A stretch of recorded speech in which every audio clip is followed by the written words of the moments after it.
All right, bet. So everyone has told me to watch this. This is the story of Digital Extremes, Warframe Doc Part 1. Now, I am a little bit of a ADHD baby at the moment, so I want to watch this documentary. It's about like an hour plus. We're also grinding, though. We're right now at Saturn. Things going to pick up when we hit Uranus, so let's get into this and see what the deal is. Also, ask me, what up, baby? What's good, beautiful? And, yeah, let's run it. Let's run it. Let's see what it's about. I pause my music. Greatest game studio of all time. That's it. That's it. They got it. They got it right there. Greatest game studio of all time. It is what it is. Oh, sorry. I apologize. Hold on a second. Hold on. I kind of want to... I feel like we watched a video about some of that Unreal Tournament gameplay. I remember them mentioning that in the other video, but that should look kind of gas, though, no? Does this game not look kind of fire? like, you know what I'm saying? Some of the most fun I've ever had in a game. Yeah, like, this actually looks pretty sick. You know, like, it is super old school, obviously, but... Hey, dog, I'd play some shit like this. I really would. I absolutely would play... Oh, my God. Yo, wait, what? When I looked away for 1 second to talk to chat, bro just was gone. There's something about these graphics that gives me massive nostalgia. Also, you asked if that game was fun as well. Yeah, you played this game too? Damn, all the grandpas in chat were playing it. Shit, okay. Releasing in some form or another for over a decade. And I certainly didn't realize that this curious little free-to-play game was the studio's last chance at survival. Yeah. Warframe's been out for 5 years now on Xbox One, PlayStation 4, and of course... Oh, this is old. This came out 7 years ago. So, I mean, it's obviously they're prospering like crazy right now, right? Like, the game is making mad money. I did spend money on the game just because I'm like, there's no reason for me not to. If I could spend money on gacha games, I could spend money on this game, all right? Like, that's how I look at it. And I haven't spent money on a gacha game in a long time. So, this is my new gacha game. I did buy some currency so I can speed up some processes. I will not lie to you. But, yeah, they're clearly killing it. I mean, just... I think it was on Tuesday. I think it was Tuesday or Thursday. It's one of their weekly streams. Dude, they had 40,000 people in their Twitch chat. like it's insane. They have 40,000 people watching on Twitch. They have like 80,000 people playing on Steam 24/7. It's not including consoles and stuff. Like, I'm telling you, this business model... I made a statement earlier about this business model. Like, if other companies did it, I think it would be good. But I don't know if I agree with that, actually. I think I'm going to walk that back a little bit. I feel like this business model is very good because of the fact that their product is really solid, right? Oh my God. Oh my God, I'm autistic, right? So like, since the product is good, it's clear they have like a passion for it, but took me a moment. Yo, what up, Verve? What up, baby? But I feel like a lot of other companies would probably try to do this and then just fail because the game is not as good. So, like, a game like Where Winds Meet is another game, really great business model, but also the game itself is just fucking fantastic. And so, yeah, I mean, Warframe really is not only a great game, but just monetary-wise, like, it doesn't abuse you, and you do love that. Yeah, bro, it took me a minute. Also, what up, Lloyd? What up, baby? PC. In fact, it spent most of its time on the PC in Steam's top 10 most concurrent players chart. But it's also a game that a lot of people know absolutely nothing about. So we thought, what better candidate for a no-clip retrospective than the remarkable story of Digital Extremes and Warframe. This story starts 3 decades ago in the Great White North. I hate these missions. I'll be real, dude. This is the only mission I hate in this game. This really is. Triple H vibes. Ugh, I am the game. Through grade 9, all the way through to the end of university, I always had in my head that I would do games just in my spare time as a hobby. It was always a hobby in my head. I wasn't getting into a real job in games. What up, Michael? So what up, baby? I kind of put that out of my head, but yeah, I'd made games all throughout university. I went to university for mechanical engineering and expected to go into mechanical engineering. And one of the little games I was making through university, I got published in this little kind of magazine disc thing called Big Blue Disc. You'd see it on the magazine shelves. It would come out monthly, and I was just looking around for something to do with my game that I finished, which is kind of a cool little game, and I sent it to them, and they paid me my $1,200 for the rights to do that, and so I just I actually made a little bit of money from this tiny little game, and so that's kind of the first stepping stone to get it to the professional and actually money coming is in. buff. What was the game? It's called Legends of Murder. You can search it online and probably find it. I think I found it somewhere. Fantastic title.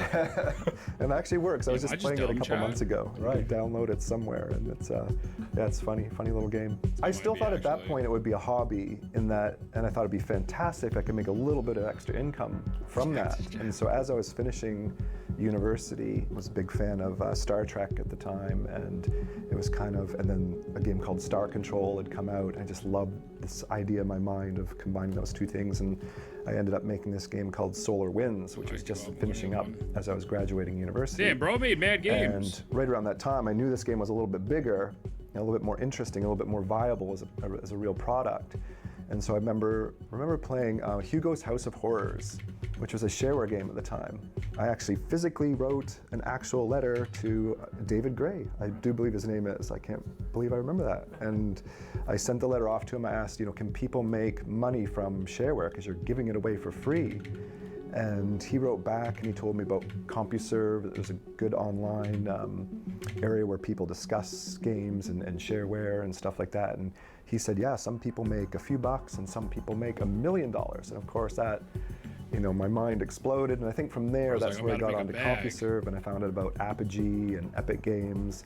I met Mark Rain, and the first game ended up being published by Epic Mega Games at the time. Oh. I think I was making about $1,200 a month from Solar Winds. And I was like working on my next game. I was like, oh my God, I'm gonna go from $1,200 a month to $2,400 a month. So I can actually live reasonable on that. And so it was exciting times, and I just loved the work. And the game that came after that was Epic Pinball. And so as I was making, I was like, okay, this is good. This game is my best yet. It's going really well. Dude, I And don't so know I was this map. I hate really this. quite excited about it, thinking, yeah, maybe I'll make more than $2,400 a month. Whoa. Maybe I'll make $3,000. We saw how that went. Oh my God, $4,000 a month. That would be living in luxury. And of course, it comes out, and it was a monster. Like for individual, for one person making, it was a monster hit. And I just remember my first check was like 20 seconds off $50,000. gold? So it was a whole new Bro world. made a bag. And that was kind of the start of the upward climb. Think it's underground. My only complaint, and I get it, I'm new to the game. Oh, is someone in here with me? Bro, someone go do the other one, please. I just don't know these maps yet.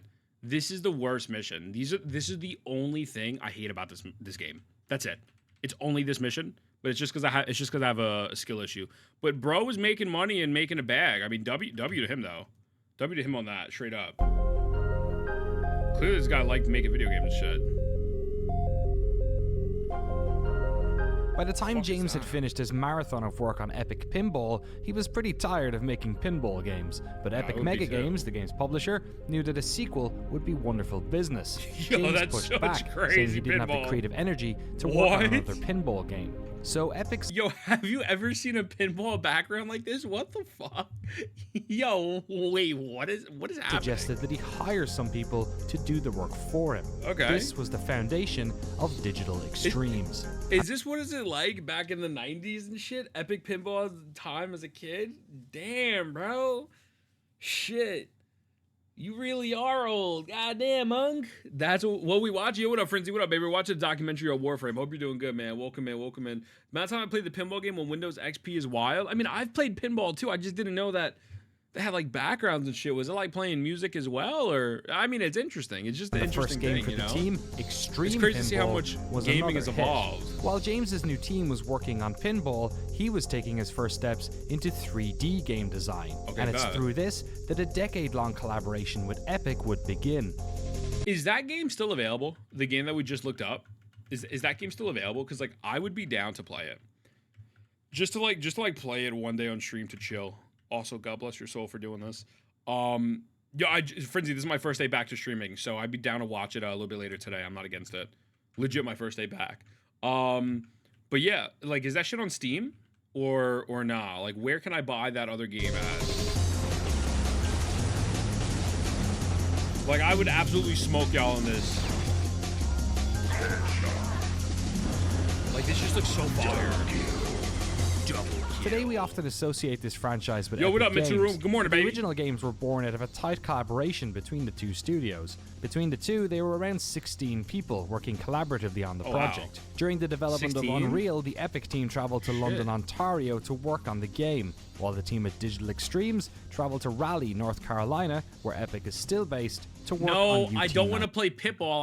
I don't want to fucking play Pitball. I want to play this game. I don't want to play fucking Pitball, bro. Like, I don't want to. I don't want to play. I don't want to play Pitball. Oh my god.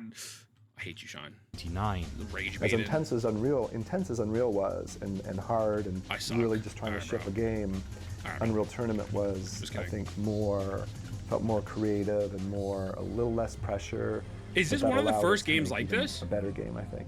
At that point, so my programming contribution went down, and I think I focused more on the art and weapon. I can. What came out proudly first, say this I or think all the Doom? weapon designs are mine for the most really? part. So. What are some of your favorite weapons from? Oh, the flat cannons always been my favorite. I was very happy with how that one It's one of turned the- out. Yeah. Did you put the smiley face at the end of did. the alt fire? I did. Do you know that? I'm not sure if this story's ever been told. We were all in North Carolina, and we were coming back from lunch somewhere, and we walked past a church called the Redeemer. It's like, hey, that's a great name for the big guy. So, Pilotable nuclear weapon. Yes. Named after a church. yes. That's crazy. I know Cliff had a Unreal lot was of goated, bro. I want to play this. Like this has to be available somewhere, right? Please, is Unreal available on Steam or something? Like, I would love to just play it with chat. Like, tell me it's still online so we could just like run it, please. input in the weapons as well. Also, but yo, we welcome in, wanted Fox. What up, something baby? that was more than just basic shooting. Combining Doom the and alt Wolfenstein fires were to first, add got an you, extra okay. layer of Doom was skill on first, top. okay. So we're always looking for a way to add that. You shoot the weapon in its basic form, and you can do well. But if you have that extra skill and you can do the combos or whatever, that there's an extra layer of skill that's kind of built on top of the weapons. So that was definitely the intention, as much as we possibly could. Do you have any favorite maps from that original '99 one? Facing Worlds, Cedric's map That's was fire. definitely one of our favorites that we played in the office. That's There was a a lot. There was a lot of fire-ass- really good ones. I like Deck 16 was awesome. It was Misha's map that was That's sick. very memorable. On Championship, pretty much everything. I worked on weapons and progression. I'm a programmer, was how I got my job here. So I programmed weapons, I programmed. Dude, that's so fire that he worked on that and he's now working on Warframe. Like, that's so far apart. What year did this game come out? This Unreal Tournament, hold on. Unreal Tournament 1999, right? Or was that oh, they have multiple versions of this game. Oh. Okay. I see. It's on bro, if you send me pinball one more time, I'm gonna beat your ass. I don't want pinball, brother. I don't want no pinball. I want to play Unreal Tournament 1999, big fella. I'm gonna beat that ass, brother. Keyboard piece. Oh, yo, Verv, I'm sorry to hear that. That's fucking crazy. Holy shit. That's insane. Hopefully it's not though. You know what I'm saying? They added some of the old weapons and skins in Warframe. That's sick. That's fine. But yeah, no, Verb. I hope everything is good, brother. Because holy shit, that's ass. This is the beginning of arena shooters, though. It's so weird. Like arena shooter. It's just a completely different genre than what this is. I mean, obviously, developers move on. They play different. I mean, they create different games, etc. I'm not saying they need to pigeonhole themselves, but it is definitely a very, very different, model.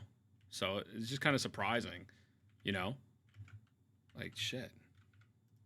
Game modes, I programmed bots, bombing run, like all those kind of things. I remember one time when we moved offices, we had to have an electrician come in, and he had to come in late. I was the only one in the office, so I let him in. And he said, so you make video games here? And I said, yeah. He's like, whoa, any video games I might have heard of? And I'm like, yeah, Unreal Tournament 2003. He said, oh yeah, I really wanted to like that Unreal Tournament 2003, but you replaced a sniper rifle with that god-awful lightning gun. And I'm like, yep, that was me. After UT That's 99, the crazy. teams continued to That's collaborate, crazy. working on Unreal Championship for consoles and Unreal Tournament 2003. But by the time UT 2004 came around, collaborating remotely became much more difficult, as both studios had grown so much. It was during this period that Epic and Digital Extremes almost merged, but the idea was scrapped once they realized the Canadian government would require a sizable tax payment up front. And so Bro. instead, like college roommates after the last day of class, God. Digital Extremes and Epic Games went down their own different paths. Damn. Shaking my head, Canada, bro. Shake it, Warriors in Canada. After the release of Unreal Tournament 3, Epic would go on to partner with Microsoft Studios to create the Gears of War franchise. One of the And greatest Digital games ever. Extremes had a big idea of their own, a sci-fi action MMO they were calling Dark Sector. They poured their creative energy into this project, hoping it would be the key to a new era for the studio. And in fact, it was. But instead of sending them down the path of creating an entirely new franchise for them to own, the demo kept securing them work-for-hire projects. Yeah. So yeah, the old DE that I It's honestly such a good thing that it's not a traditional MMO because like MMOs are just dead low key. Like Ash, I know this is a different topic, but Ashen's a creation is very disappointing. Like allegedly, I'm not gonna say this is a fact, but allegedly, they released it on Steam, so that way they didn't have to refund the GoFundMe people. Oh my god. Oh my god. There you go. Okay, bless. Oh, Jesus, I'm getting shot up. Hold up. Oh, escort to the attraction. Trying to fail spy missions, Ethan, brother, it's cooked, but I hope it goes well. But yeah, man, it's a good thing it was like a traditional MMO. Although I wouldn't mind. I like the MMO space, man. I know like people consider this an MMO. I guess I haven't really experienced that yet. Like I'm kind of just doing missions with people and shit. Isn't the most amount of people you could play in this game like with 4, right? Like 4 for missions or some shit. Like there's no raids, or I think there used to be raids, but they took it out. So I don't know if I'd consider this like an actual traditional MMO and whatnot. But yeah, you know, dead ass.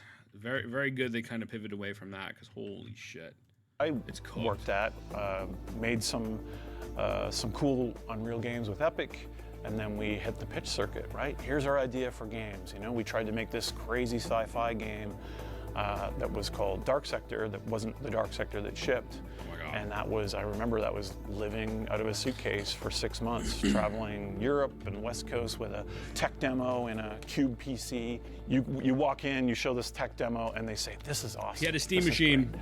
He had a Steam machine. How would you like to make the sequel to this game instead, right? So, you know, that wasn't really, I mean, it was very creatively upsetting and kind of soul destroying because you're putting everything into this, but it got us work. Publishers have their franchises and they want to build on that.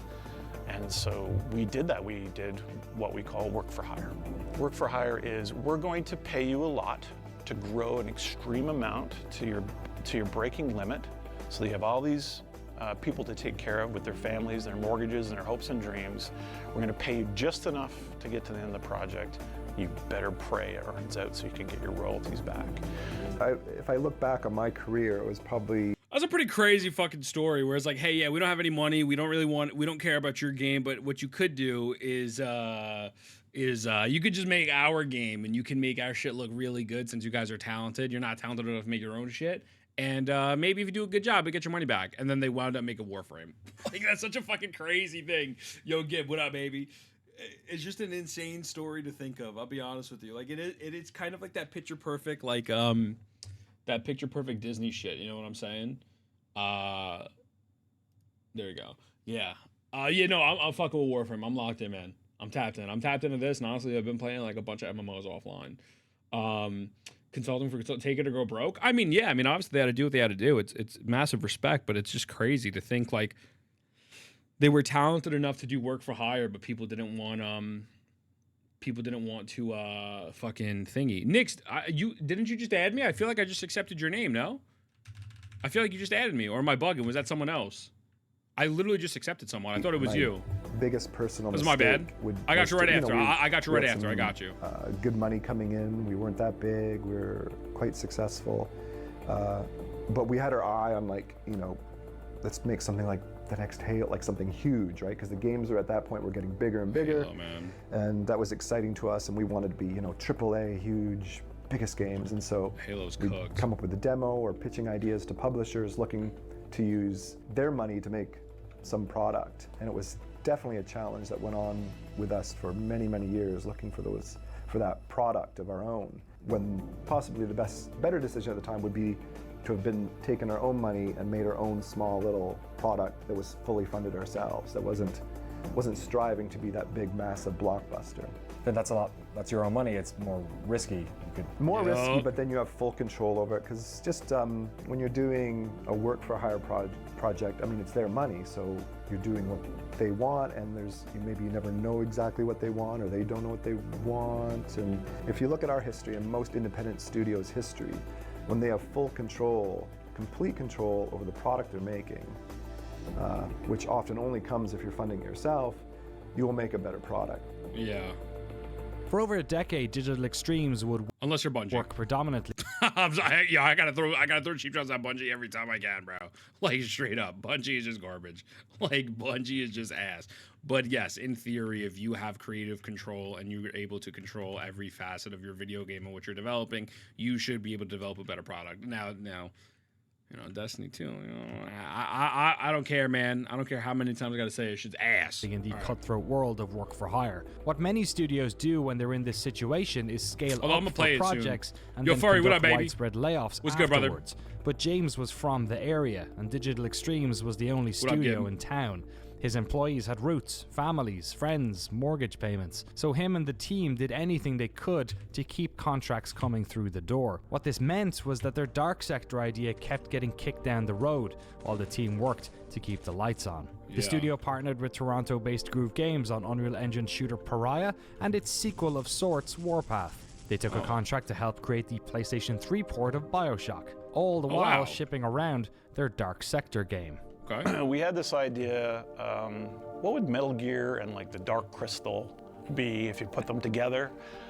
So of course there would be like Guard? anime energy tentacles coming out of people's heads.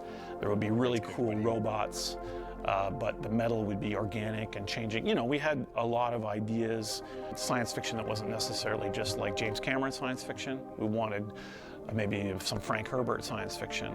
So we had these kind of ideas, and I went off and wrote a whole bunch of stuff about these characters, and the artists, you know, Mike Brennan designed these beautiful, kind of very interesting enemies, and him and Jeff, you know, worked on the original. Oh, their designs have just been like super creepy and ugly from the start. Got it. Like, these motherfuckers just making some creepy ass looking people. Holy shit.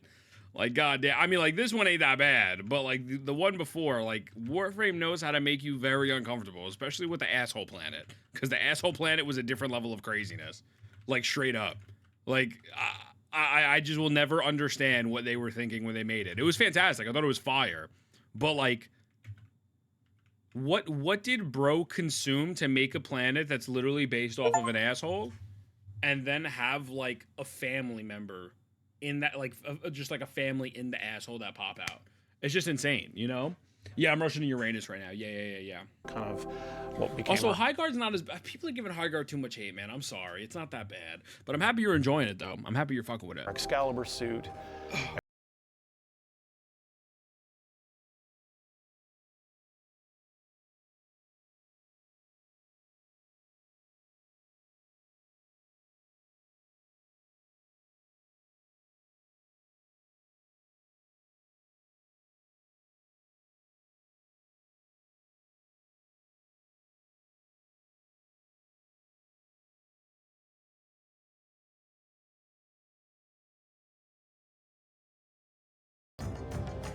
The good guys send in our boy. Here he is, Hayden Tenno, looking nice in his ancient Excalibur armor suit. Yeah. That's some long-ass arms and shit. All right, so there he is, and this is the perspective of our game. It's sort of an over-the-shoulder mixed third-person, first-person. It looks type like control Resident Evil. scheme. It gives me We've Resident Evil got, vibes. On the left analog stick, we have move and strafe, like you might have in a game like Halo. And on the right stick, we've got look, aim. So we see the suit at all. Compare that to what we have right now, like on the screen. Isn't that so fucking crazy? Like, yo, this game has developed so much. Holy shit. All times, but we have essentially what is a first-person control scheme. Back then, you were really beholden to publishers to get your games out. There wasn't digital distribution. You know, you needed to get your game onto a retail shelf. True. And to do that was really expensive. And there was no way for kind of independent developers to be able to foot that 25 years bill. in the making? I know, You know, it's you have to fucking crazy. manufacture a certain amount even to get onto store shelves, and you have to pay all of that up front. You know, that is so true. I mean, like, I know we all shit on like AAA gaming and shit, and how just how it's ass and whatnot. But for an indie developer or just like a development team that is not as financially stable and they're maybe not considered like 100% independent and whatnot, trying to get a game published back then compared to now is 100% just a night and day difference. Like, the fact that they could do it, I'm not saying it's easy to do now. Like, obviously it's not easy to build a game and get that shit published, but the barrier to entry and barrier to actually get it taken like on the marketplace or on Steam and all these other platforms is fucking substantially different. So like these homies are fighting an uphill battle from day one, man.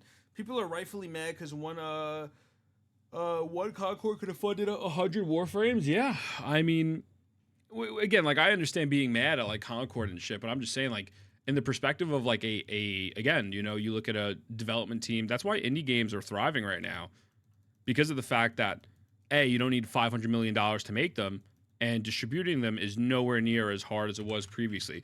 Does Hoyoverse count as indie? Yeah, I think Hoyoverse counts as indie. Genshin Impact's only made $2 billion. That's not too much. You know, the licensing fees that come with Not that, too much. and being an independent developer up until about, I'd say, 5 to 7 years ago was really difficult. Yeah, I mean, you talk to any kind of mid-sized developer, even these days, I think it's and especially back then, it was a huge challenge because the games are becoming bigger and bigger. Yeah. And the mid-sized games, it was really even more hit or miss if they were to even gain any traction in retail. As that runway was running out and I was getting desperate and we were getting chain yanked by publishers, you know, one publisher said, well, we don't like the hero, he's too feminine, can he have an eye patch? Like, literally crazy things like that. It was getting so close to signing, but just wasn't, and it was dragging on and dragging. I don't like this woke slump. Why does he have long arms? What is this? This is woke. Stop. That's like every criticism now of any video game. It's so annoying. Like, what do you mean bro is too feminine? Look at his massive shoulders. You see he has massive shoulders? What are you saying, dog? Like, what are we talking about? So we did a this. pivot. We said, oh, it's gonna be, okay, those sci-fi stuff, fine. Okay, so it's going to be more like Resident Evil than it is going to be like I definitely know Dark took Crystal inspiration in from Resident space. So we kind of made these compromises in order to land the deal, and we did. The Dark Sector that was eventually released looks almost nothing like the original pitch video. They took off the protagonist's mask. Instead of being a space soldier, he was now part of the CIA. It played less like Metal Gear and more like Resident Evil 4 or Gears of War. But they did keep the name, Hayden Tenno, a term they'd use again in the future. Dark Sector received above average reviews when it was launched in March of 2008, but it came out in a tough market as it was an incredibly popular time. Oh, it's legit for Resident third-person Evil action games. Oh shit. Flailed around for a while trying to find its footing. Oh bro. That is like straight up RE. I didn't know they copied it that much. Should we play that? Like, should we low key play Dark Sector? How long is Dark Sector? Hold on. I'm just curious. I wonder how long it would take me. How long is Dark Sector game? Dark Sector's 8 hours to beat main story. 8 hours to beat main story is honestly not bad.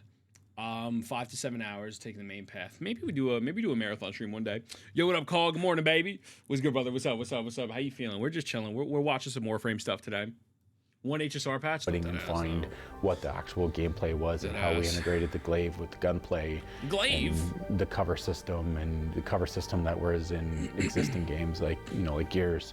was inspiration, but we wanted to do something a little bit better, a little bit more fluid. I mean, that's the difference between what the publisher at the time wanted with the game.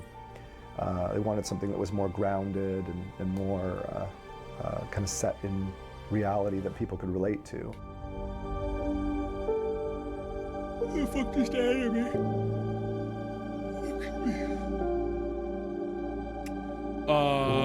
It won't be fun, but I help blow up my house. Hey, listen, dog, I'm down to blow up some shit.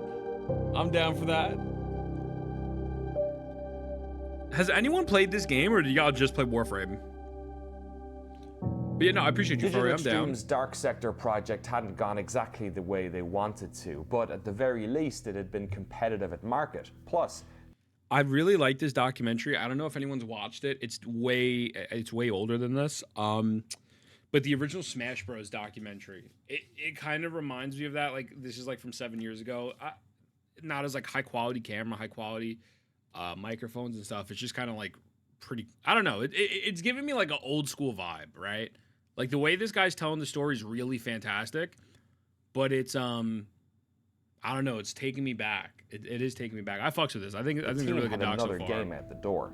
They continue doing work for hire gigs. They developed the multiplayer for BioShock 2 and Homefront. They designed The Darkness 2 for 2K and secured a contract to make the video game for an upcoming Star Trek movie. But the squeeze on mid-tier games was getting worse and worse for publishers. Rising development costs meant that the revenue required to make each of these games a financial success was rising with each year. Digital Extremes found themselves caught in the crossfire. Well, I think a lot of publishers moved all that stuff internally.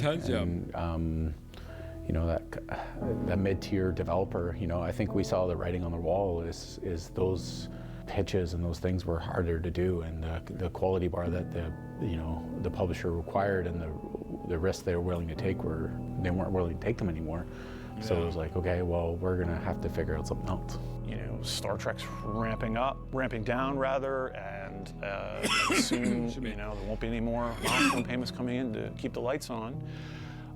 This other project that we had started that we thought was going to get greenlit, that publisher had a bad quarter and are now doing everything in-house. You know, like these are literally things happened. It was a very challenging time, and it was definitely hard to get those, to work with a publisher to get those real, potentially high quality products funded, because there was so much at stake. Like, to compete, you need to put more money in them. And then at that time, we're looking at free-to-play, and we heard amazing things about some of the more, I mean, World of Tanks is the most perfect example. Oh, wow. I can't believe, like, I don't know what the budget was, but it clearly wasn't like a $100 million budget to ship that out. Yo, bro, I just can't believe that, like, they really got the idea from this fucking game, man. You know what I'm saying? Like, it's just insanity. To think that World of Tanks inspired one of the best free-to-play games on the market out right now is fucking crazy. Also, Ryder, what up, baby, man? Yeah, no, that guy's buff as fuck. Bro is handsome as hell. It's just comical. Like obviously it's fire, but it is just a comical fucking thing to think that, like, the World of Tanks inspired what we're playing right now. What a fucking world we live in. You could really take inspiration from anything. Is innovative? No, I'm not saying it's not innovative, right? Like, I'm just saying that it's obviously they're kind of more talking about the business model or whatnot, but it's just interesting because you would never think that. Like if you think, hey, what inspired Warframe? You would think like Halo or Gears or you know, games like that. You wouldn't think World of Tanks, right? That's the last thing that's coming to your mind. So it's just funny, man. It's just a funny thing. Door, and we love the idea of the fact that, you know, you can initially ship something smaller, and we'd seen this in a few other games, and then grow beyond there. So it really seemed really appealing to us, that concept where you could try something out, see if the fans like it, and then grow as needed. You know, the inspiration was, can we make something small? No, you didn't miss the fashion show yet, Volt. I'm going to announce it later this week. 2 years, that would have been an XBLA game, right?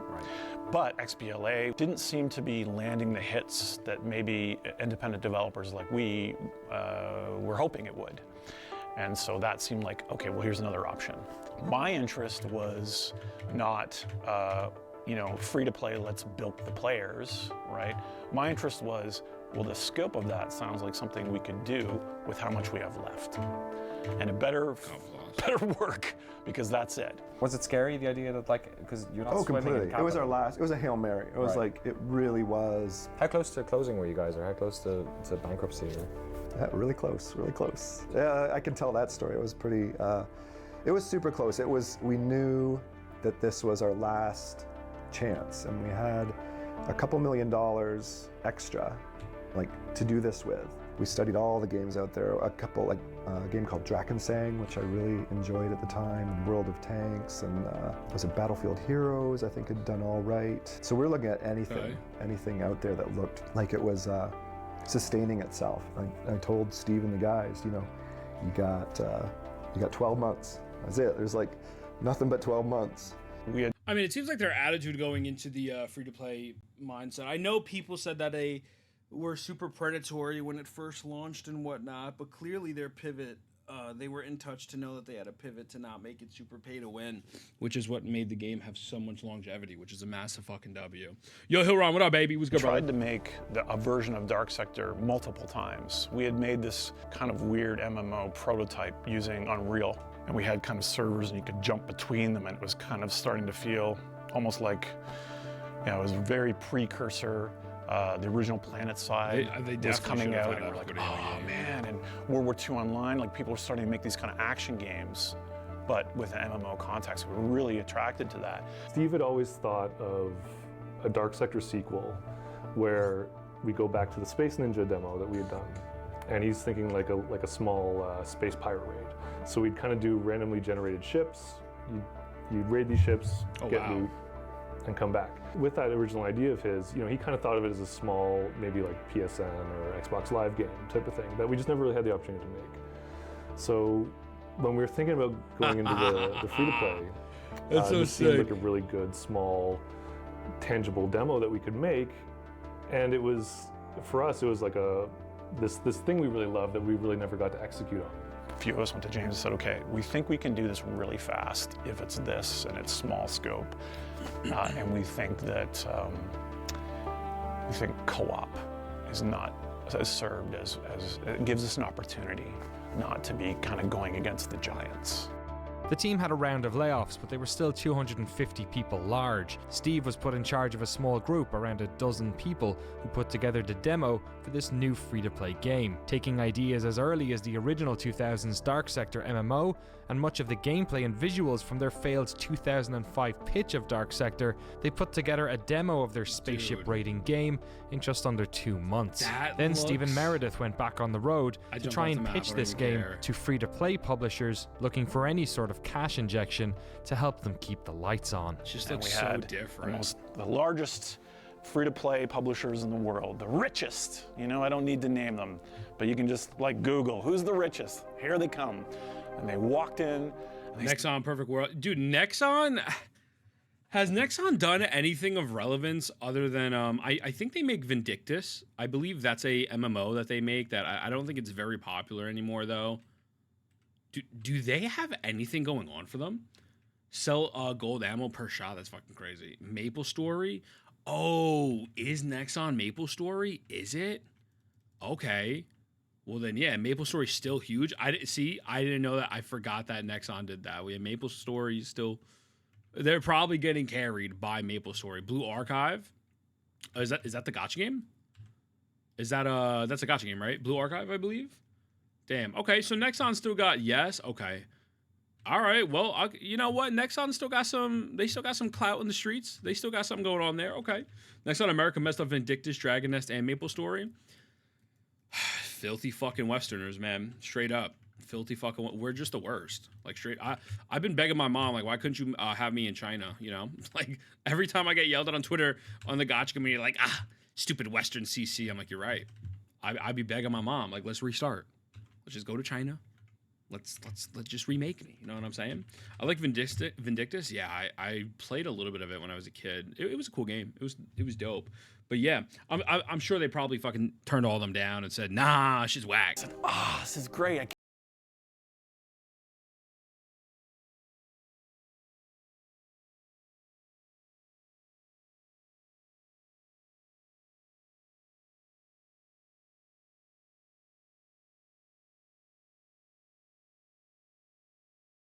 Yeah. And we were like, what? I mean, at that same My only thought process, or maybe why people didn't want to do sci-fi, is because Halo was so big at during that time, and they felt like nothing could compete with Halo. But this is genuinely just something so different to Halo. I understand they both take place in space, but like Halo is known for its story. Like you know, there are people who play the story, but Halo's really mainly known for the PvP, right? Red versus blue, PvP, etc. I heard this game's PvP is dead. We'll try it eventually. It's just very interesting, man. Like it's wild how no one like took the gamble. I'm like, hey, you know what? Let's try something different. Very, very interesting stuff, you know? Everyone's view was too narrow back then. Yeah, I mean, that's what it seems like. I mean, again, like from a business perspective, I understand you feel like it's a massive risk because it's like you already have one of the most popular games during the time. Now Halo is just fucking dead, which is unfortunate because the new Halo actually wasn't too bad. But I truly believe, like, I mean, it worked out for the best in the end, right? I can't imagine Warframe doing as good under the guidance of like a different parent company, right? Under like some greedy ass like Bungie, PlayStation, you know, like I just can't see it doing as well. So honestly, it worked out in the end, but it's just so fucking interesting how people did not want to fuck with this at all. It's just very weird to me.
Seven patrons. Oh, that's sick. That's fire as fuck, actually. All right, so I'll get in position here and left trigger. Dude. And this is a contextual area where I can hang, jump up, drop down from, to get the jump on enemies, to get into a better strategic position, to hide. And these are contextual areas in the level.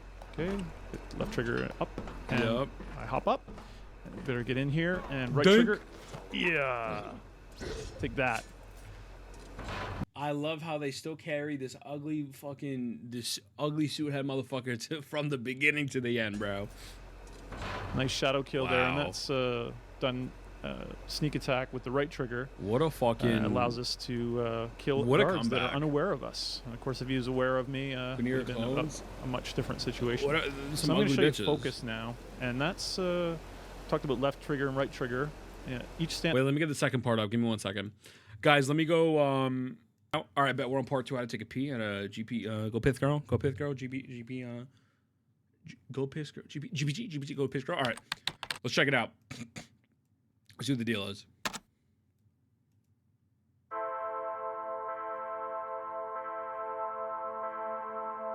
So, the elephant in the room. This is gonna be the dumbest thing to say, but the reason why I didn't play Warframe because of the besides Destiny was like I always thought the FOV was just too zoomed in, and I was like, why? I don't know. I just didn't like the way the game looked, and then, well, I mean, if you go to the options and you just type in FOV, there is a FOV slider, so I'm just fucking dumb. Like I'm just actually stupid. I think I just truly was too much of a Destiny whore to play this game, honestly.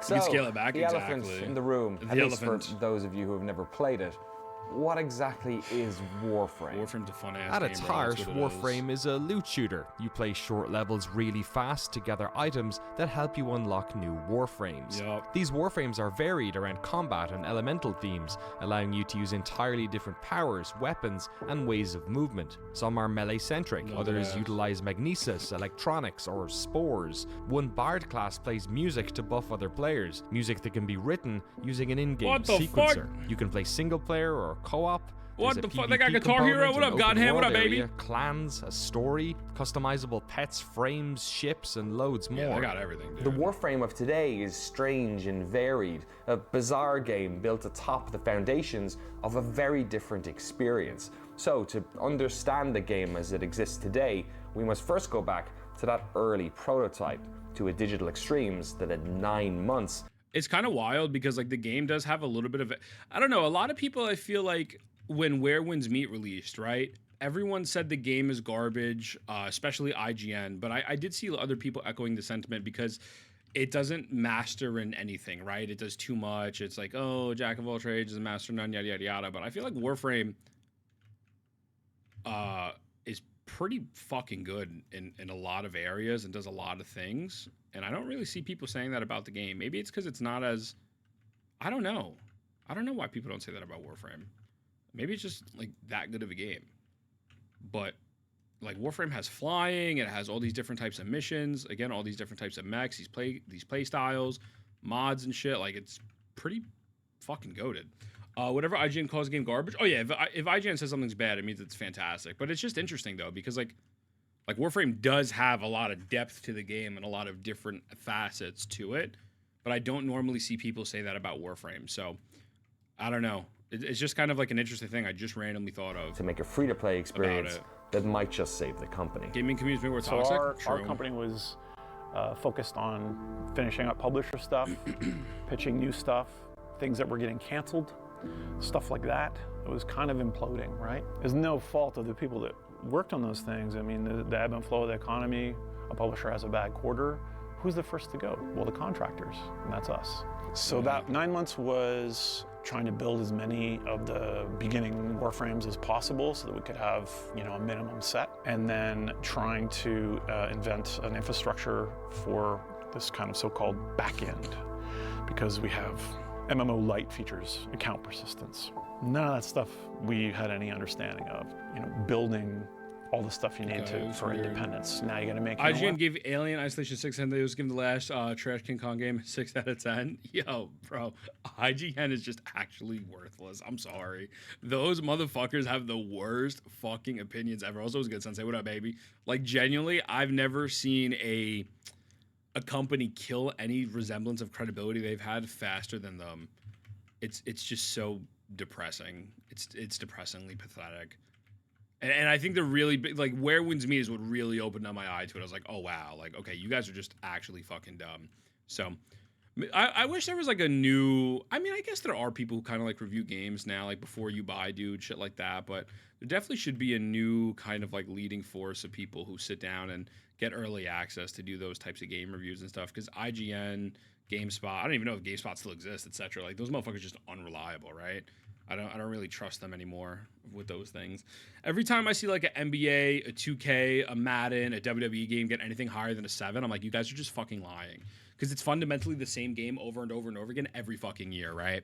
It's just stupid. So now you have to make your own, customer support portal. How do you accept payments from people when you sell them a Founders Pack? How do you don't accept get payments. Certification to take credit cards from people? It was really a lot of like back-end infrastructure and database stuff, while the artist right? You know, scrambled to make as much of that kind of procedural level stuff that we can do to support, you know, keeping people interested. Minimum viable product. It was the smallest thing we could put out that people could play, that people get an idea what we're trying to do. And slowly we've bolted on parts and added things to it. And I think that's how we treat everything in the game. Don't worry about it, ship it. Dude, that UI looks fucking hideous. Yo, this UI is so ugly. Holy shit, what a glow up.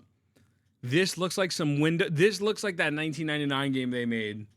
Like what a fucking glow up. God damn.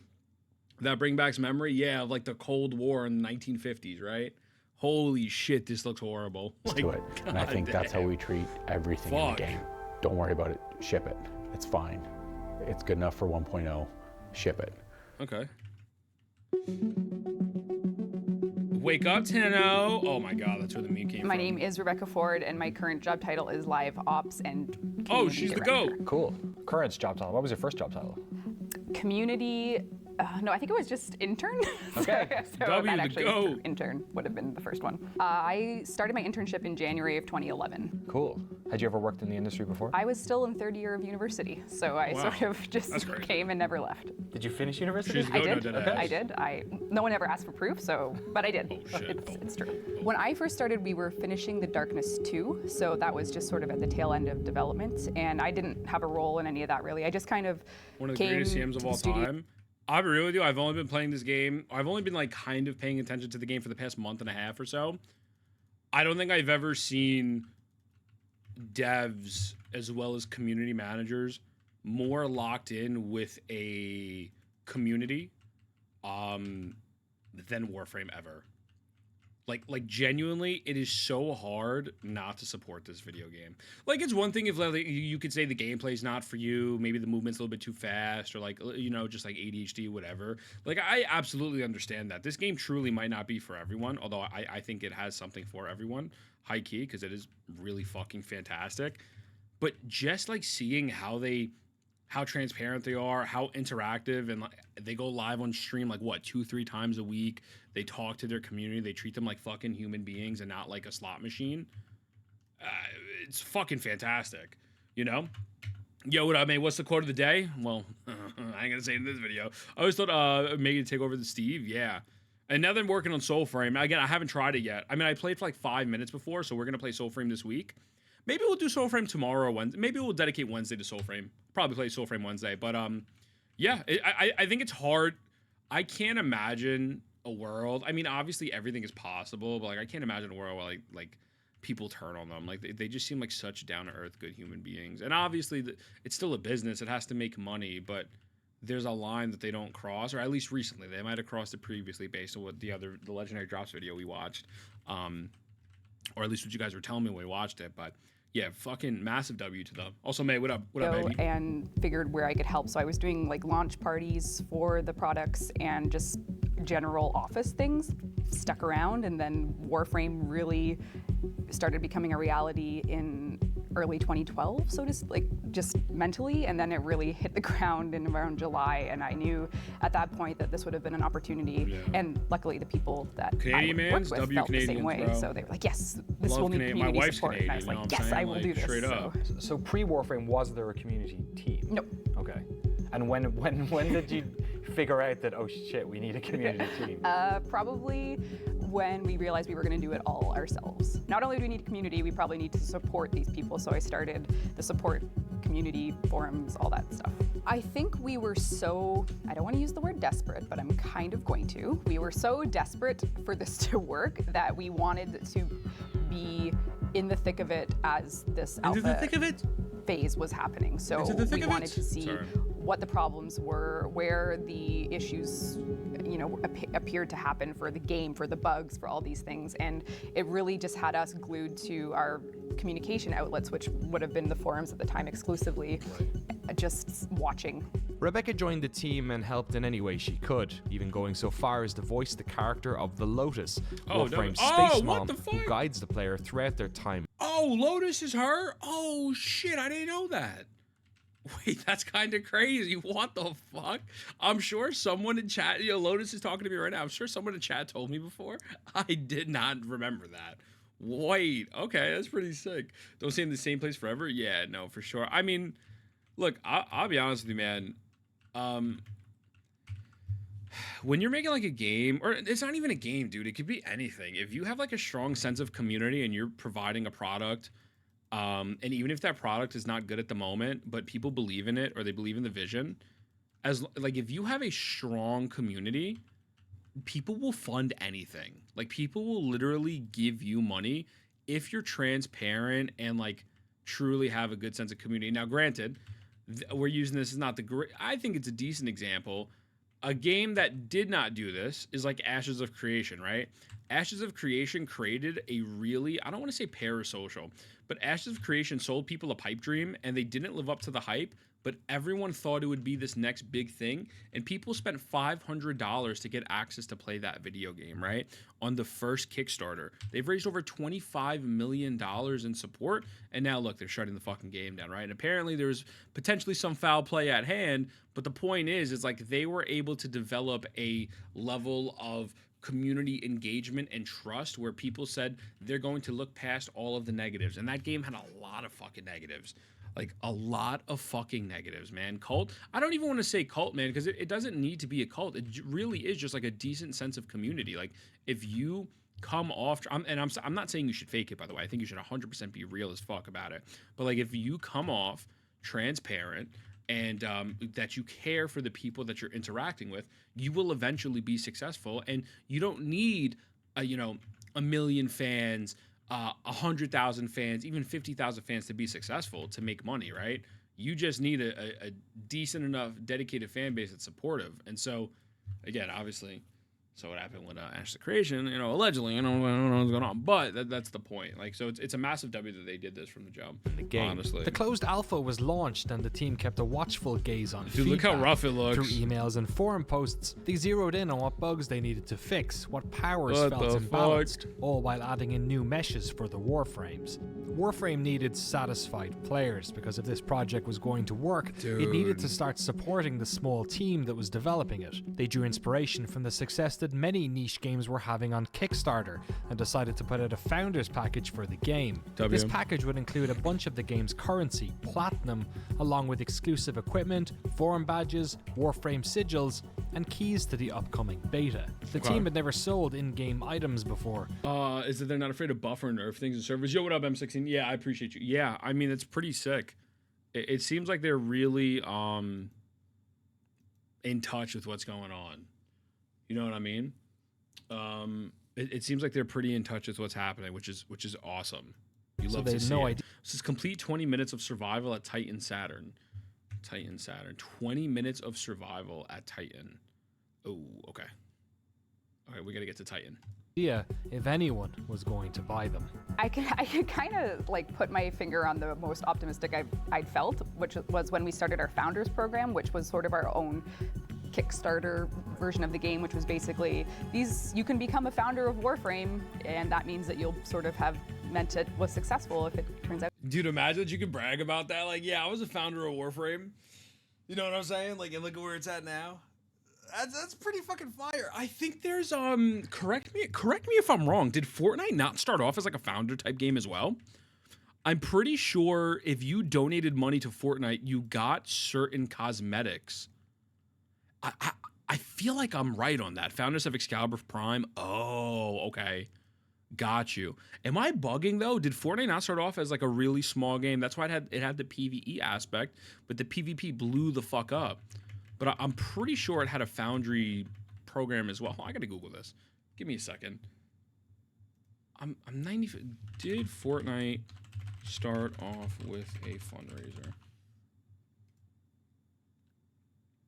No, it didn't. Huh. Fortnite is closely associated with massive fundraising efforts.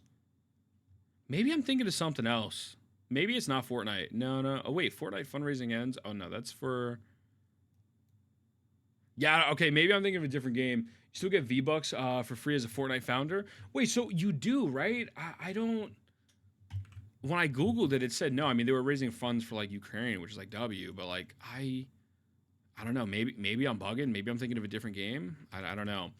But yeah, that's like a fucking pretty cool thing to brag about. Like, yeah, you know, I fucking gave Warframe $500 back in the day. You know, imagine giving Warframe 500 compared to Ashes of Creation. Oh man, I'm just so disappointed in that, man. I'll never not be disappointed. That shit breaks my fucking heart.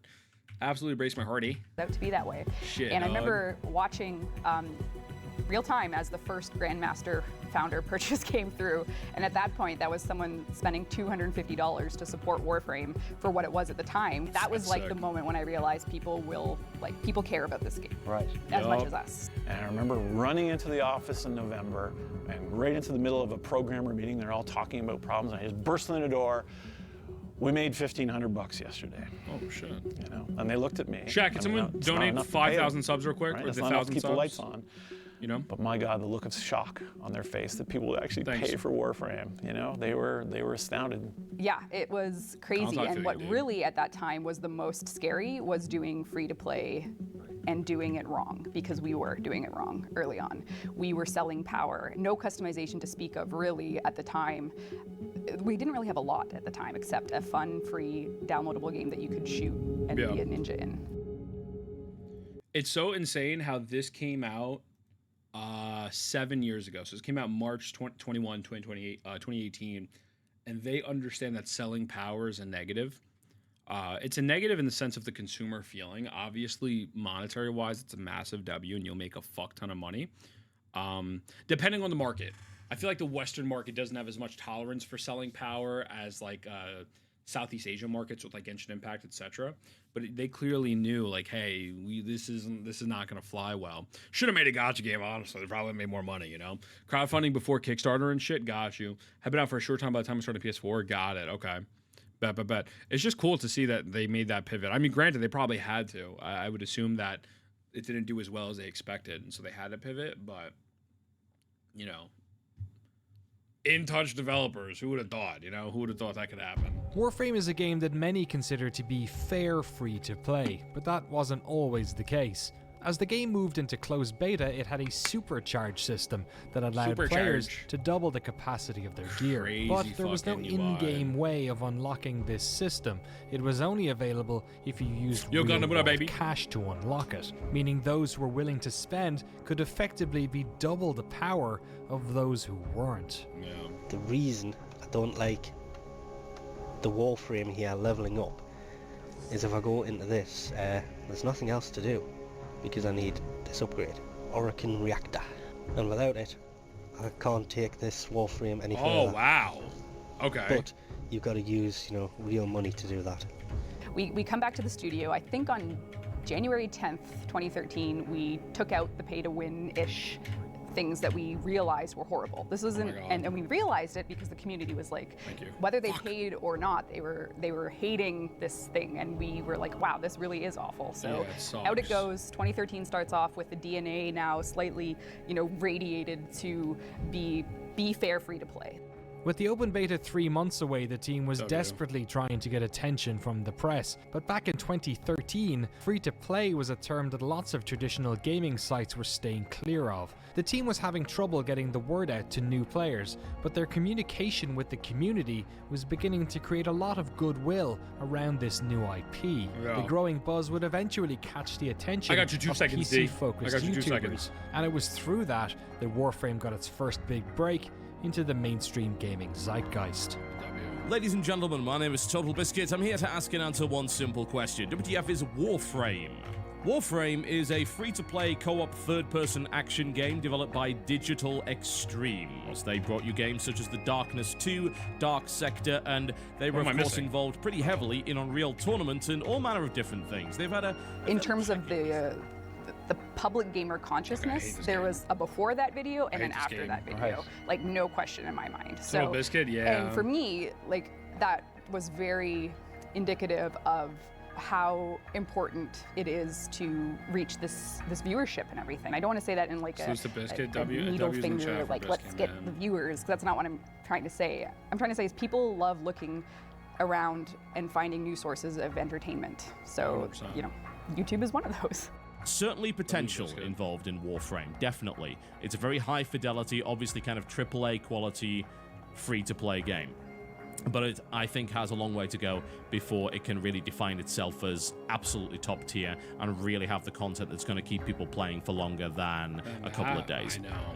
With more players coming through the door than ever before, It's the so open interesting beta because now, bro, like I'll talk to my friends about Warframe, like my IRL boys, because like they know like I'm not really playing gacha games anymore at the moment, and they're just like there's just too much shit to do in this game. like one of my like Sean would watch you play. He's like, dude, I don't know what the fuck you're doing, and I look at that map and I'm like, I'm good. Like it's so interesting to see how much the game has progressed, man. It's such a fucking honestly, it's dope. The shit like this makes me like the company even more. It makes me want to buy even more plat because I'm a little simple, you know. It used to be so bad. Yeah, that old UI is just atrocious, right? Like I'm telling, like that shit is genuinely Windows XP level stuff. But again, it's funny to look back on. It's pretty cool. Launched on March of 2013 with 8 playable frames and hundreds of bug fixes, quality of life updates and balance improvements. The team was preparing to launch the game on Sony's new console, the PlayStation 4, but that wasn't going to market until November of that year, and free-to-play on consoles was an unproven market. At this stage, Warframe was only available through the basic web portal that the team had set up, so they realized it was probably about time that they turned on a certain valve. Oh shit, a certain We're now valve. at this point where we can tread water and keep trying to build it. But it was really tenuous. It felt go, no go, right? Like, you know, there's laws about if you need to lay people off, you have to give them a severance. And that comes out of this reserve, right? So there's a point where you are really gonna screw people over if you go right to the limit. So yeah, it was extremely nerve-wracking. And it kind of got its feet under itself to support itself, just as we were running out of money. And so it launched, and we saw it did well. And then it wasn't until we launched on Steam that we knew we were saved, because we knew leading up to the Steam launch it was making enough money to sustain a small team, but we were 250 people. And so it's like we're sweating. It's like, okay, so let's turn on Steam and see how many people we can support. And we turned it on, and it jumped. I remember every day I'd get up and I would check our rudimentary stats to see, how much have we made for the... Wait, I'm just curious. Hold on. I'm going to check it myself. Wait, I just want to see something. I just want to see something. Also, I just moved us from the time stop. But hold on. Steam charts. I just want to see what it's at right now. I'm just curious. My guess is probably like 60,000. Right, let's see. What is the game on right now? 70,000 people played an hour ago. Fucking crazy. Gulp. Wait. Oh my God. No, never mind, guys. I think the game is dead. It dropped down to 0 players January 31st. Yeah, that's bad. That's really bad. Yeah, it's not good. It's not good at all. What a fucking W. Wait, I think we were at here. And we saw it did well, and then how much have we made for the previous day, with the hope that at some point it would be enough to maintain the team that we had on it. Those dips are long maintenance? It would be enough to maintain the studio. Game died. Game died. And I don't remember how many days it was that it wasn't. It felt like a really long time, but I really remember the day that we did. Like, I remember waking up in the morning, I'm yelling in the living room. My wife came out, she's just like, what's going on? I'm like, look, Warframes actually can support the studio. And I was like, oh, okay. Well, now the problem is not just survival. The problem is retention and keeping them coming back and growing the content. And we have one level in the game. Like, let's fix that, that kind of thing. That was a big shift. Yo, what up, C? What up, baby? At least in my let me mind leave this right here. the big... What is this? Steam charts? Oh, yeah, the Steam charts for this. Yeah, bro, it's fucking insane. It's actually insane. It's grown a lot lately. The new update on Iron Mouse, all our friends, boosted the popularity a lot. Yeah, Iron Mouse and Margot's performance was fantastic. The new update. I mean, dude, listen. Not every game studio is going to succeed, unfortunately, right? And especially even not every game studio that's like super passionate about their project is not going to succeed either, which sucks, right? But I do think that there is something to giving to your community, giving back, and delivering a solid product where you have a much higher chance, I think, of maintaining longevity as opposed to I'm so fucking stupid, bro. As opposed to kind of like trying to fuck your audience over, you know, you have a better shot staying around, and the game's just quality, bro. Like, it's just actually quality. It is what it is. I don't know what to say. Steam audience came. It's like actually valid. Warframe was making money, a lot. No, yeah, of you feel money. good about buying enough plat, that for you the know? first time in Straight 2 up. decades, the specter of work for hire was no longer giving the executive team nightmares. But Digital Extremes had wandered into the problem that Steve had been warned about a year earlier. How was this game going to retain people? Free-to-play is a fickle beast, and while PvP games tend to keep people longer, PvE lives and dies on the amount of content available. Well, it turned out that the studio's biggest financial crutch, their large staff, was now their unfair advantage. Not only did they have 250 more people to work on the game now, but these weren't new hires brought in to help the game grow. These were veterans, folks who had made good video games, colleagues, friends, neighbours, people fighting not only for their livelihoods, but for their lives in London, Ontario. Digital Extremes had caught lightning in a bottle, Canada. and there was no way the team was going to let Warframe fail. They listened to the community and started adding new stuff immediately. So wait, was this leap just 100% a bug? Like, was this shit not in the original game? Like, dead ass? Yeah, no, Destiny and Warframe kind of. Yeah, I'm definitely enjoying Warframe more. I'll be real with you. Exploit, but yeah, wow. This is in 2015. Warframe copter tutorial. Changed the way the game was played, but instead of nerfing this exploit, the team saw that the community was trying to tell them something. Dude, that's so sick. Bullet jumping was brought in a way to traverse the levels quicker because players really loved what they called coptering, which was the movement was tied to the slide of a weapon. So certain weapons were really good at this because they had a very quick transition time, so they would fling you across the level. And some of these guys got insanely good and could basically traverse some of the biggest tiles in the game in basically one swing.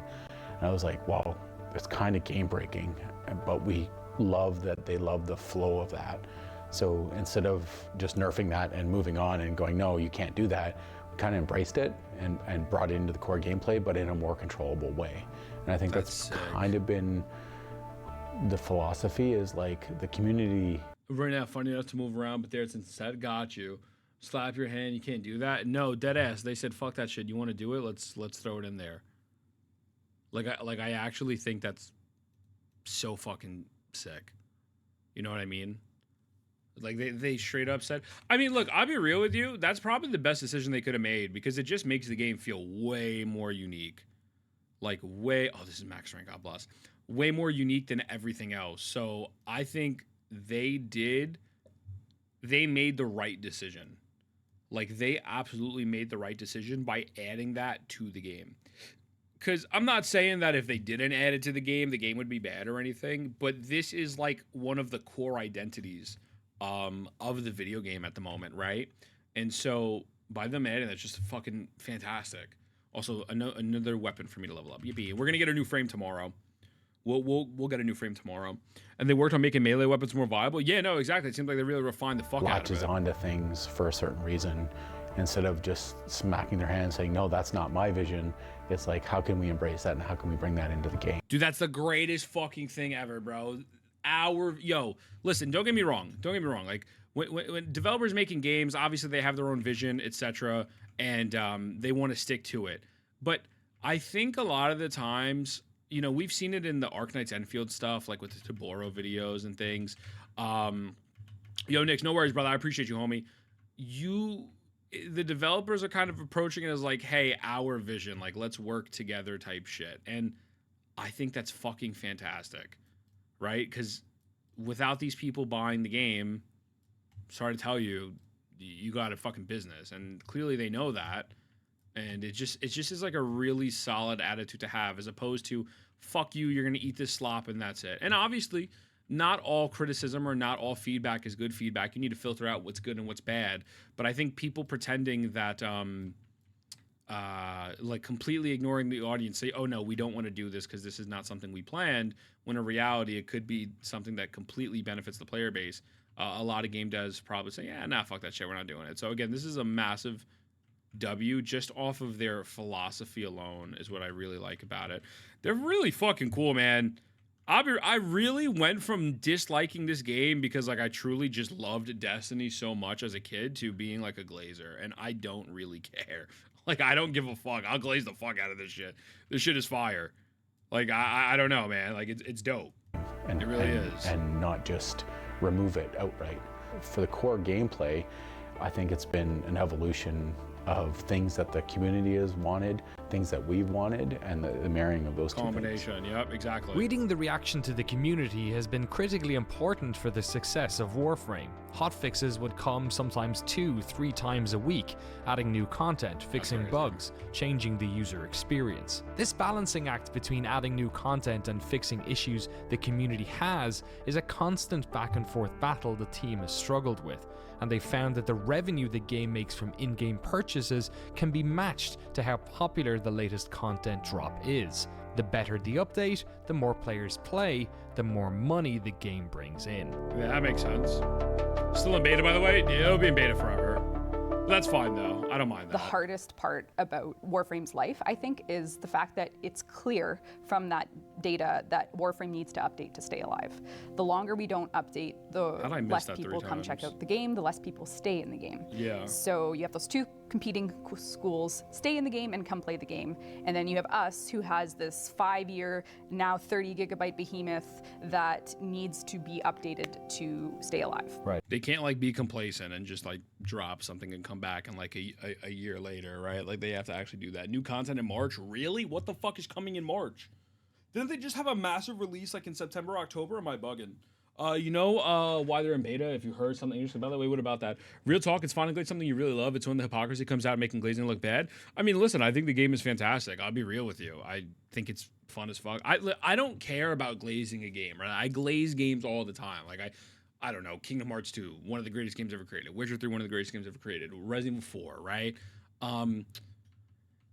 I just have I have a very deep appreciation for this game, especially coming from live service gacha games that are just nowhere near as friendly as this. Like this is a very, very free-to-play friendly game.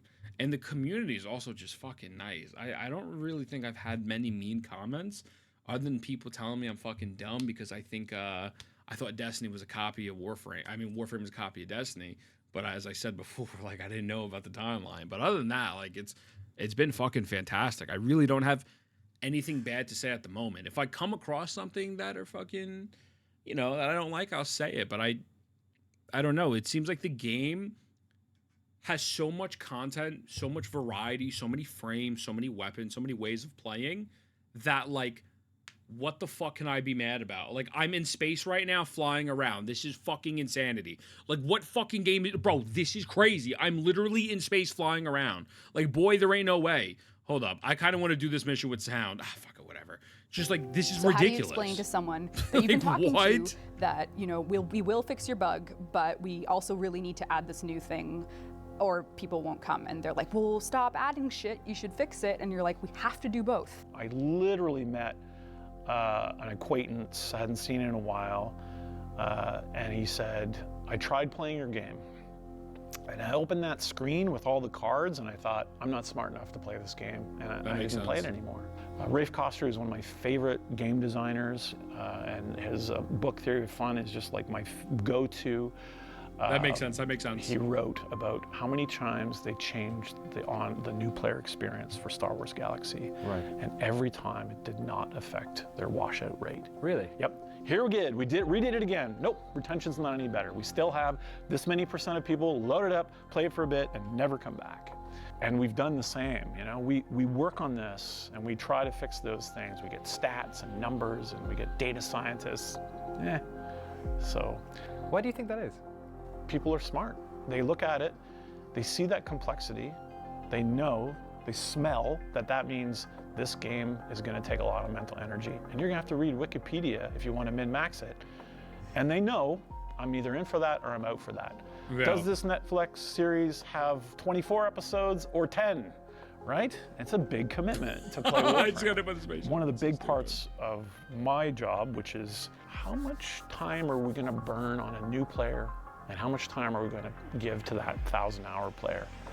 One way they've managed to keep that open communication with the player base was using the power of YouTube and Twitch. Rebecca started a popular developer Q&A stream from the office's canteen. And we are ready to live stream our first dev Q&A. This is the problem that World of Warcraft has. And don't get me wrong, World of Warcraft is a much bigger video game. Like, it is substantially bigger. There's way more complexity in some ways in World of Warcraft. Other ways, no.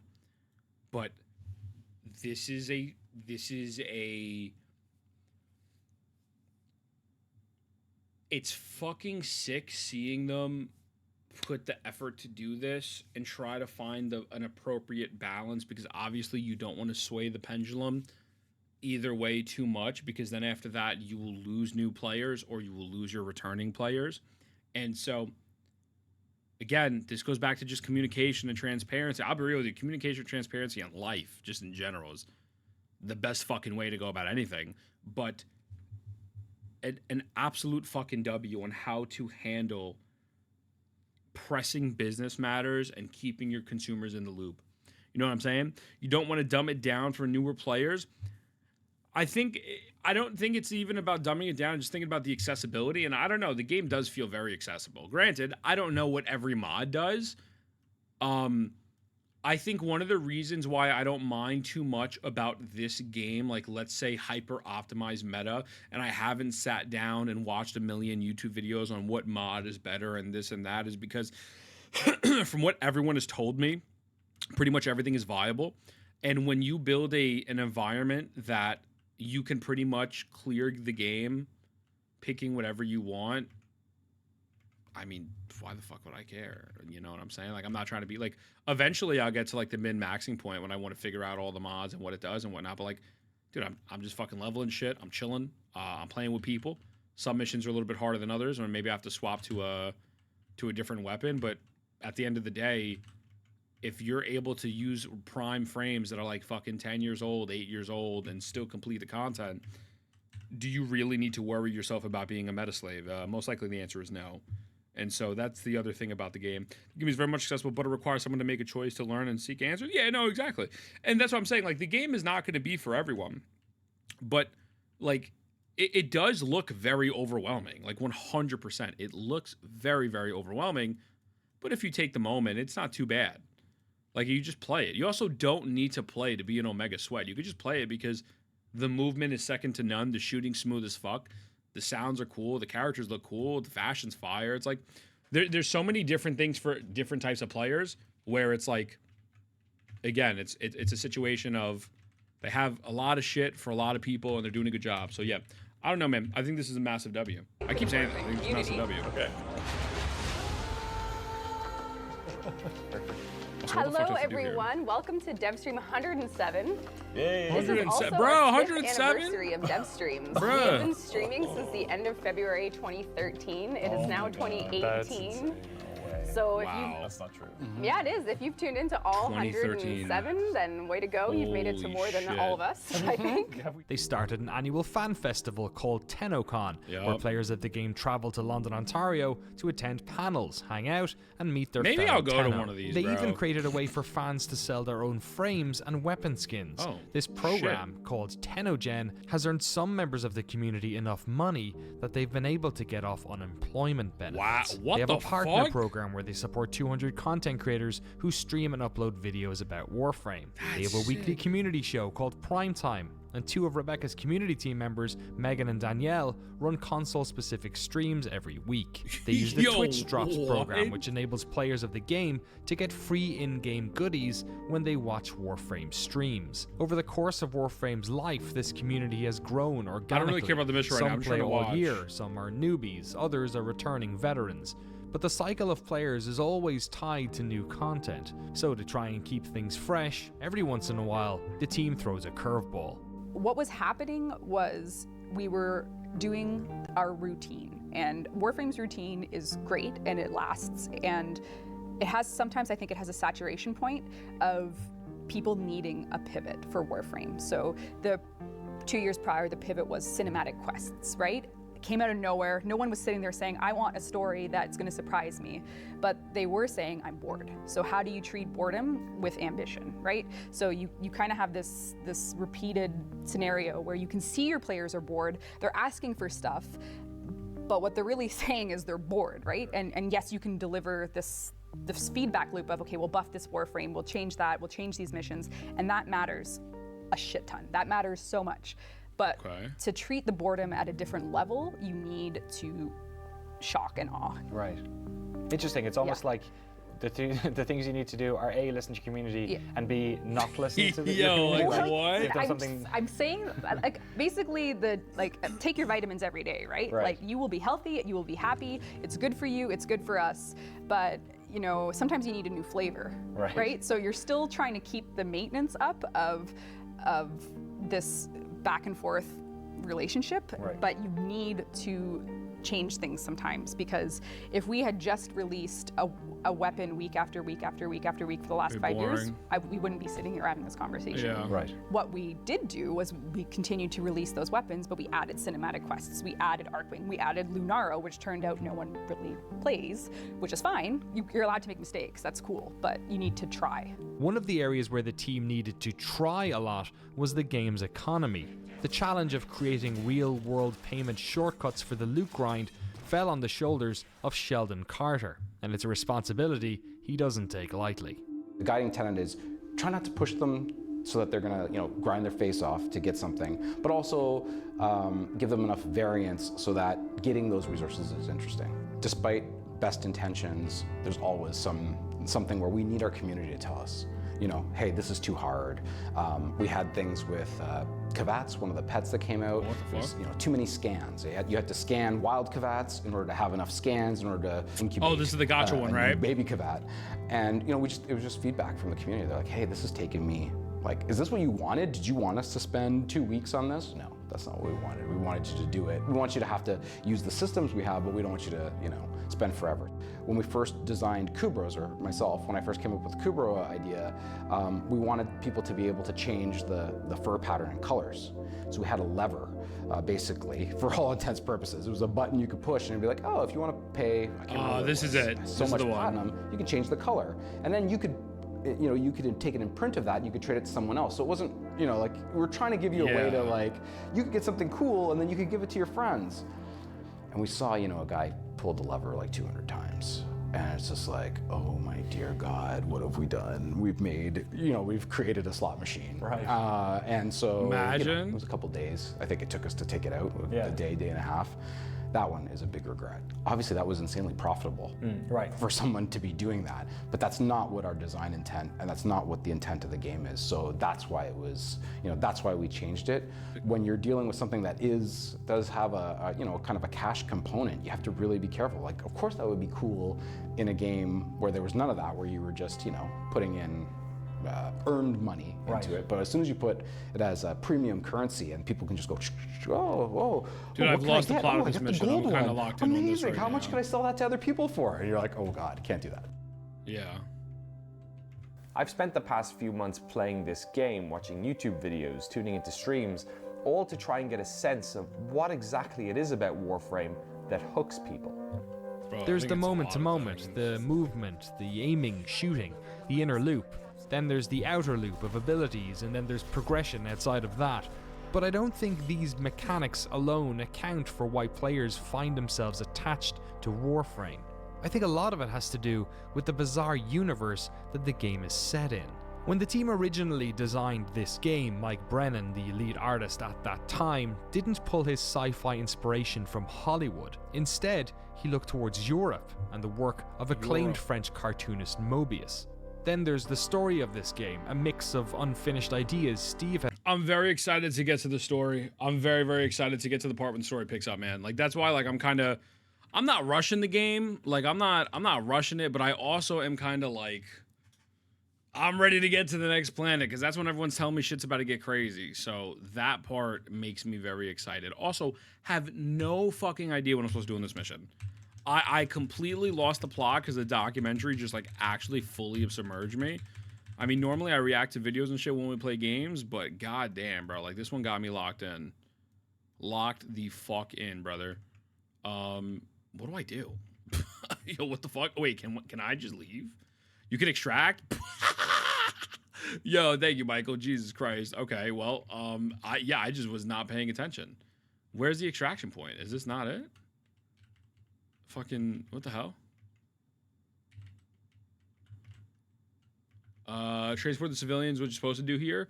Yeah, we kind of got sidelined, huh? Oh, wait, the extraction point is in the green. It's over. What? Follow the green dot? All right, fuck it. We'll continue That has evolved over the years.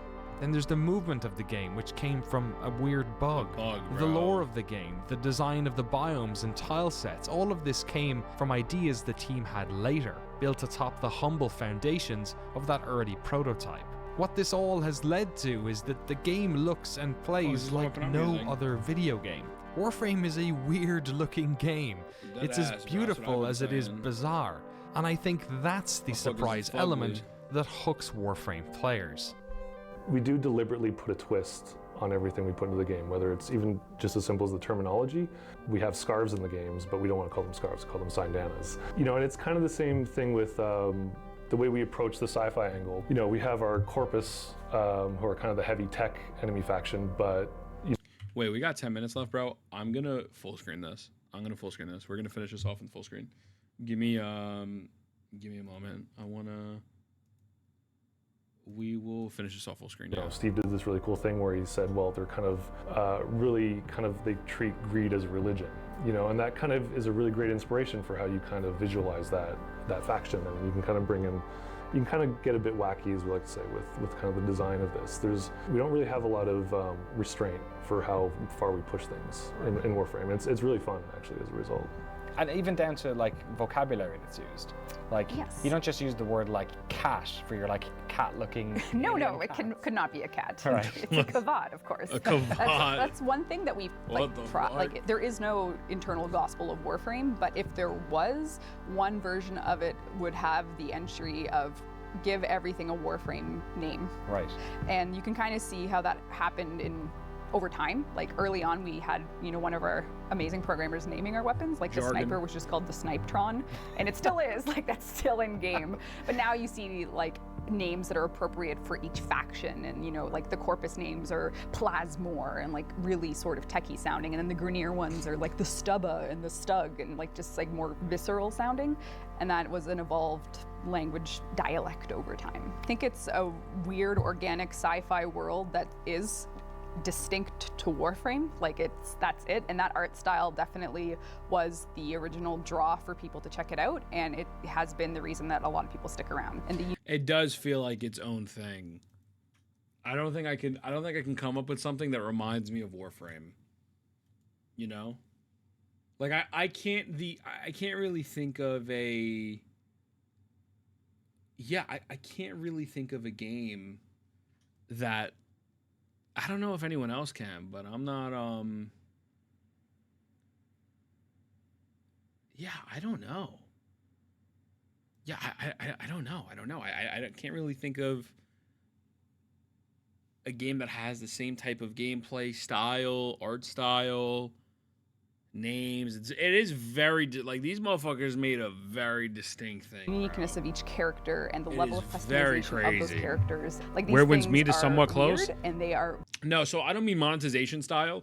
I mean in the sense of like actually sitting down and fundamentally playing this game, like gameplay wise, but also just like how the game looks, right? Like looks, feels, gameplay.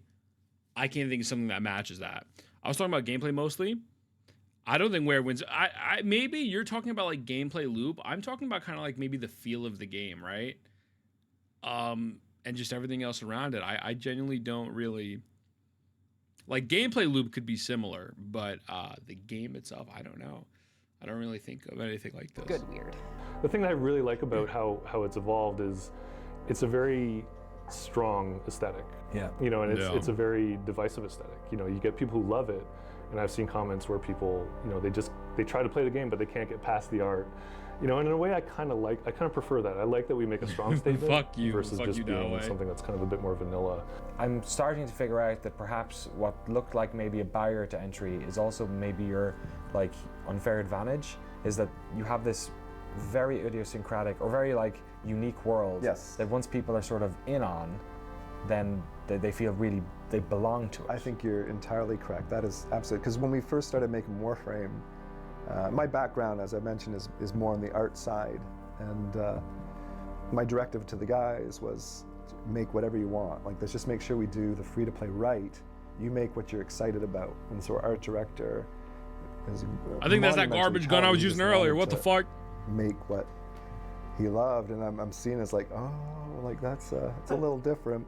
And then, but I'm like, yeah, do whatever you want. Do whatever makes you happy. Like, do what you are passionate about, which is a clear advantage, I think, for Warframe itself, is the passion of the team. They stole yeah, your but I think gameplay, you're right. no In the end, it's they it's did. different. They stole me most of and my it's shots. different enough that it appeals to a certain crowd, and they get in there, and that's the world, and it's a unique world. Yeah, no, this game's fire, bro. It's so crazy how we landed on this game by world accident. continues too. to evolve. There are communities of players within the game who write wiki articles on how best to min-max your frames. There are communities of pet fanatics. There are speedrunners, lore enthusiasts, and of course there are communities of people who just want to look. Listen, I was gifted 5 subs to watch a Warframe video, and here we are. Now we're playing this game like fucking crazy. I think that's an accident, brother. Like, honestly. Like, being gifted 5 subs to watch a vid and then that spun off into me actually wanting to play the game, I think that's pretty fucking sick. I do. Good. The joke in the community is that since Warframe doesn't really have an end game, the end game is simply making the sickest looking frame you can. Something the community calls... I do wish they would bring back raids. I mean, I haven't seen their raid gameplay yet. Maybe we'll check that out tomorrow. But I think it'd be pretty fucking sick if they brought raids to the game again. Fashion framing. But that's just Last year, me being Warframe received its biggest update yet, the Plains of Eidolon, an open map for players to traverse, complete with quests to complete and mobs to kill. It's a wonderful step in an exciting new direction for Warframe. So I don't know why they removed them. A new I don't direction. know. What else? What up, Atari? Perhaps it's a step back 18 years to an idea for an MMO called Dark Sector that never came to pass. I think you could easily make a case for we're on Warframe 3. You know, like if this was a traditional cycle, I'd say what was there in 1. The things that are there are you are the Space Ninja, but God, I mean, there's Tenno now. You can play out in open landscapes. It was a corridor shooter. You can fly around, you know, you were grounded. The amount of weapons, I mean, the game has just constantly evolved, and it still evolves now. It's a lot of fly by the seat of our pants. It's a lot of like building the tracks as we're racing down, barreling, you know, towards it. You know, we have a destination in mind. When we're going to get there, we'll check it out. Sure, we'll check it out tomorrow. There's definitely long-term goals, but a lot of the short-term stuff is kind of, you know, made up as we go. It's not always an easy 5 years, and it's the best 5 years of my life, no matter what. Like, I'm not saying this is grim or anything, but to have a community that feels listened to is probably, I feel like it's a part of my life that I'm very proud of, but I also understand that not everyone always feels listened to in every industry, in every game, and it's really, you know, it's really something special that I hope we can continue to do well. Oh, they definitely did years later. And now it's grown in a really, really interesting way that was super compelling to the fans. And I'm sure there's going to be a lot more of that kind of stuff coming. So it'll be really interesting to see how the game evolves and what it becomes, because it's with so many people working on it and with such an expandable concept for a game.